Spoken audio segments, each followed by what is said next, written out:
Nagsama-sama ang mga estudyante mula sa College of Teacher Education sa pagdiriwang ng kanilang College Week nitong October 28 hanggang October 30. Ito ay may temang Empowering Future Educators, Excellence, Integrity, and Service in Action. Bilang panimula, isang banal na misa ang idinaos. Sinundan ito ng masiglang paghataw ng mga CTE students para sa kanilang Zoom battle. Back-to-back champion ang BSc English 2A. Sana magpatuloy kayo na maging aktibo sa lahat ng activities na meron sa kolehiyo nyo at patuloy na mangarap sa inyong mga adhikain sa buhay, and at the same time ensure that learning is being given to each and everyone, no? Lahat ng learnings nyo with this kind of celebration, sana maisabuhay nyo. Hindi rin nagpahuli ang mga estudyante sa pagpapamalas ng kanilang galing at diskarte sa iba't ibang palaro tulad ng sipa, agawan base, sungka, chess at patintero.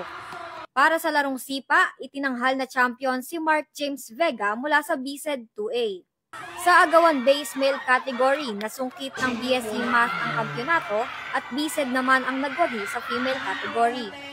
Sa larong patintero, parehong ipinamalas ng Soksay 2A ang kanilang teamwork at itinanghal bilang champion sa parehong male at female category.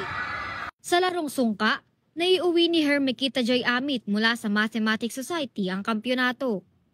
Sa larong chess naman, kapwa nagwagi ang mga estudyante mula sa Mathematics Society, champion si Ryan Lumagsaw para sa male category, habang si Justin Micah Rubis naman ang nagwagi sa female category. Nagpakita rin ng talino at kahusayan sa academic competitions gaya ng Quiz Bee, Essay Writing at Spelling Bee ang mga CTE students. Nasungkit ni na J. Wendell Barlaan, Robin Bernabe at Riela Gian Miranda ng Bachelor of Secondary Education major in English ang kampyonato sa Quiz Bee. Nangibabaw naman ang galing sa pagsulat ni Kayla Denise Tuyado matapos siyang itanghal bilang champion sa Essay Writing Contest. Hindi rin nagpadaig si John Gerald Rebuyon sa pagpapamalas ng kanyang galing at nasungkit ang kampyonato sa ginanap na Spelling Bee. Sumiklab ang mainit na batuhan ng argumento mula sa kinatawan ng Social Studies, English at Mathematics Society sa ginanap na debate. Sa huli, itinanghal bilang kampyon ang English Society. Nagpakitang gilas din ang mga estudyante sa sports tulad ng volleyball at basketball. Para sa volleyball men's category, nasungkit ng Social Studies ang kampyonato. Habang sa women's volleyball naman, itinanghal na champion ang First Hand Society at sa larong basketball nagwagi ang Mathematics Society. Hindi rin nagpahuli ang mga CTE students sa pagpapamalas ng kanilang husay sa sining sa ginanap na poster at slogan making. Kinilala bilang kampiyon ng poster making ang first-year student na si Christoph Marijoy Jahara ng Bachelor of Elementary Education.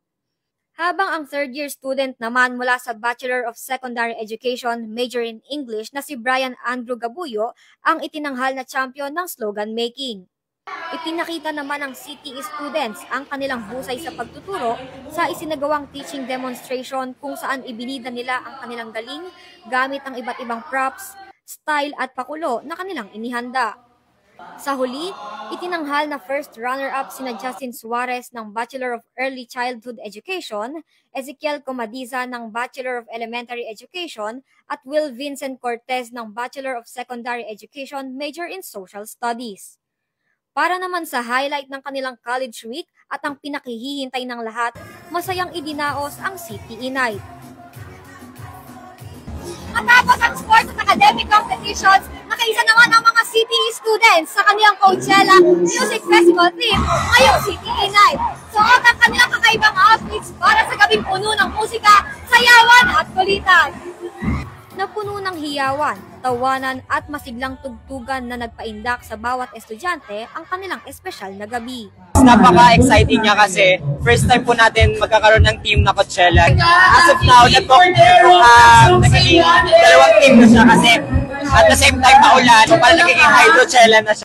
Sa ginanap na CTE Week na ipamalas ng mga CTE students ang kanilang angking galing at pagkamalikhain sa iba't ibang larangan. Naging tulay din ito upang mas mapatibay ang kanilang samahan. Para sa CMU iConnect, Ako si Kylie Nicole Mariano, konektado para sa kabataang Malabueño.